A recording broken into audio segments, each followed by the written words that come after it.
আনন্দ সব চেটে পুটে নেবো, আর তোমার দুঃখ যন্ত্রণাগুলো তোমার জন্য ফেলে রেখে দেবো। ঈশ্বরের ইচ্ছে আমাদের স্থাবর অস্থাবর সম্পর্ক তো অনেক আছে, কিন্তু আমরা দুজন চোখ বুঝলে এগুলো কি হবে।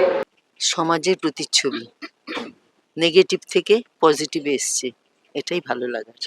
ওনাদের জন্য যদি কিছু একটা করতে পারতাম, একটু শান্তি পেতাম গো মনে।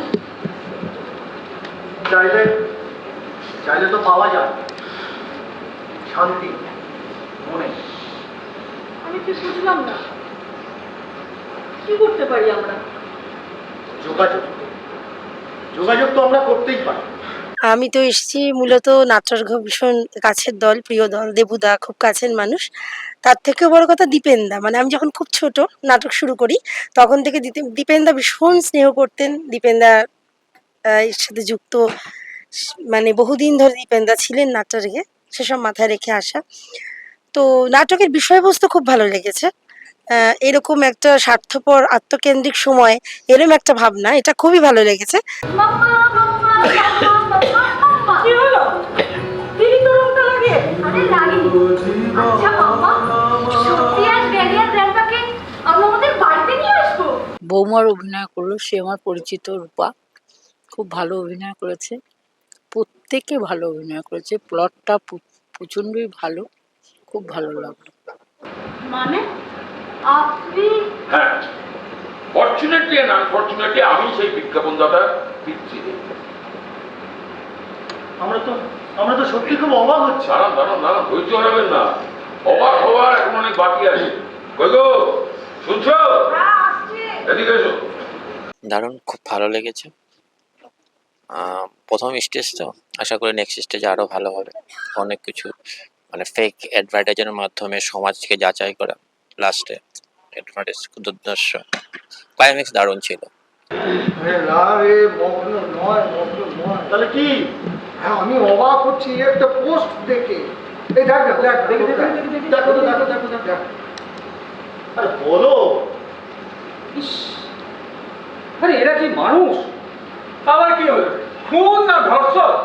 খুবই অসাধারণ লাগলো, এবং বিশেষ করে নাটকের প্রত্যেকটা প্রযোজনায় আমি উপস্থিত থাকি। খুবই অসাধারণ সৃষ্টি এগুলো, এবং আজকালকার যে আমাদের মতো ইয়াং জেনারেশনরা যারা একদমই থিয়েটার থেকে কিছুটা হলেও বিমুখ, আমরা সবসময় অনুপ্রেরণা পাই আবার এই নাটক গৃহে ফিরে আসা।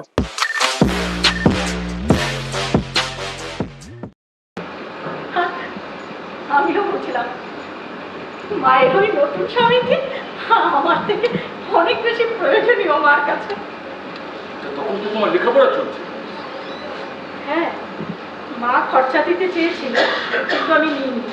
আমি নিজেই টিউশন করে একদিকে বাড়ি ভাড়া, খাওয়া খরচা, নিজের পড়াশোনা সবটা চালিয়েছি। হ্যাঁ, খুব ভালো লেগেছে। আমি নাটক খুব ভালোবাসি, সেই জন্য এসেছিলাম দেখতে। তো দুটো নাটকই আমার খুব পছন্দ।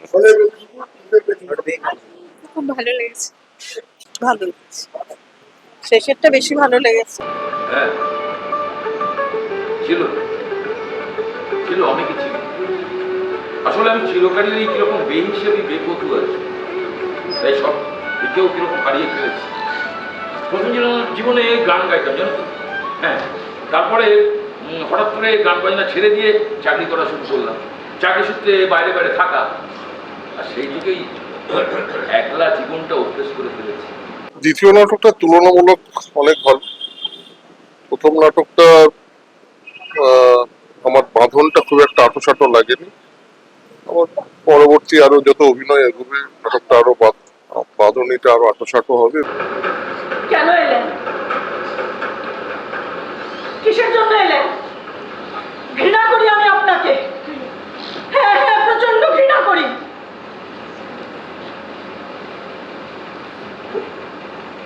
ছোটবেলায় স্কুলে যখন বন্ধুদের তাদের বাবার সঙ্গে দেখতাম,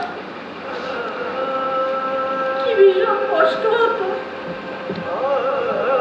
সেটা বোঝেন আপনি? খুবই ভালো লেগেছে। মানে লাস্ট হাফটা তো সত্যি, মানে ক্লাইম্যাক্সটা ভীষণই টাচিং। আমি তো কেঁদেই ফেলেছিলাম। ভালোই লেগেছে, খুবই সুন্দর লেগেছে।